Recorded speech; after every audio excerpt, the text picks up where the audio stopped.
যদি আপনার লক্ষ্য হয় বেশি বেশি কাস্টমারের মেসেজ পাওয়া, তাহলে এই ক্যাম্পেইনটি আপনার জন্য। আপনারা যারা ব্যবসা করেন বা ছোট বড় ফেসবুক পেজ চালান, তাদের জন্য খুবই ইম্পর্টেন্ট একটি বিষয় হলো ফেসবুক বুস্টিং। কিন্তু সমস্যা হচ্ছে, অনেকেই এখনো বুঝেন না আসলে কোন ধরনের বুস্টিংটা আপনার ব্যবসার জন্য সবচেয়ে গুরুত্বপূর্ণ। অনেকেই মনে করেন একটা পোস্ট বুস্ট করলেই সব হয়ে যাবে, কিন্তু আসলে বিষয়টা এমন নয়। প্রফেশনাল ভাষায় এটাকে শুধু বুস্টিং বলা হয় না, এটাকে বলা হয় মেটা অ্যাডস ক্যাম্পেইন।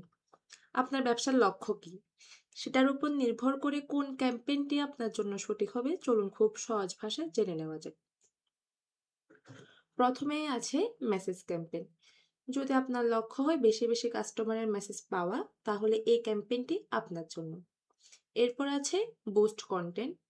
যদি আপনি চান আপনার কোনো নির্দিষ্ট ফেসবুক পোস্ট অনেক বেশি মানুষের কাছে পৌঁছাক, তাহলে এই ক্যাম্পেইন ব্যবহার করবেন। আর আপনি যদি ইনস্টাগ্রামে কাজ করেন, তাহলে বুস্ট ইনস্টাগ্রাম কন্টেন্ট দিয়ে আপনার ইনস্টাগ্রামের পোস্ট প্রমোট করতে পারেন। এরপর আছে ফলোয়ার্স ক্যাম্পেইন। নতুন ফলোয়ার্স বাড়াতে চাইলে এই ক্যাম্পেইন সবচেয়ে উপযুক্ত। আর আপনি যদি চান কাস্টমার সরাসরি আপনাকে কল করুক, তাহলে রয়েছে কল ক্যাম্পেইন।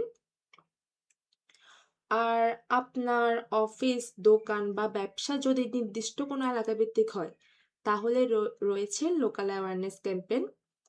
এটি চালিয়ে আপনার আশেপাশের মানুষের কাছে আপনার ব্যবসাকে পরিচিত করে তুলতে পারবেন। আর যাদের নিজস্ব ওয়েবসাইট রয়েছে, তারা চাইলে করতে পারে ওয়েবসাইট ভিজিটর ক্যাম্পেইন। এর মাধ্যমে আপনার ওয়েবসাইটের আরো বেশি ভিজিটর নিয়ে আসতে পারবেন। আবার যদি একই সাথে পেজে ভিজিট, রিচ এবং ফলোয়ার বাড়াতে চান, তাহলে page visit and follower campaign আপনার জন্য ভালো একটি অপশন। আর সবশেষে আছে লিড জেনারেশন ক্যাম্পেইন।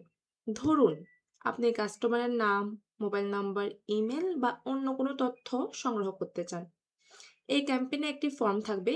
আগ্রহী মানুষ সেই ফর্মটি পূরণ করে আর তাদের তথ্য সরাসরি আপনার কাছে চলে আসবে। ভবিষ্যতে তাদের সঙ্গে যোগাযোগ করে সহজেই কাস্টমারে রূপান্তর করতে পারবেন। তাই সবাইকে যে একই ধরনের বুস্টিং করতে হবে, এটির কোনো দরকার নেই। আগে ঠিক করুন আপনার ব্যবসার লক্ষ্য কি। বিক্রি বাড়ানো নাকি মেসেজ পাওয়া, কল পাওয়া, ফলোয়ার বাড়ানো নাকি লিড সংগ্রহ করা। তারপর সেই লক্ষ্য অনুযায়ী সঠিক ক্যাম্পেইন নির্বাচন করুন। তাহলে আপনার বিজ্ঞাপনের প্রতিটি টাকার সর্বোচ্চ ফলাফল পাবেন। ভিডিওতে যদি আপনাদের ভালো লেগে থাকে, তাহলে আমাকে ফলো করুন। এরকম আরো ডিজিটাল মার্কেটিং টিপস পেতে চোখ রাখুন। দেখা হবে পরের ভিডিওতে। ধন্যবাদ।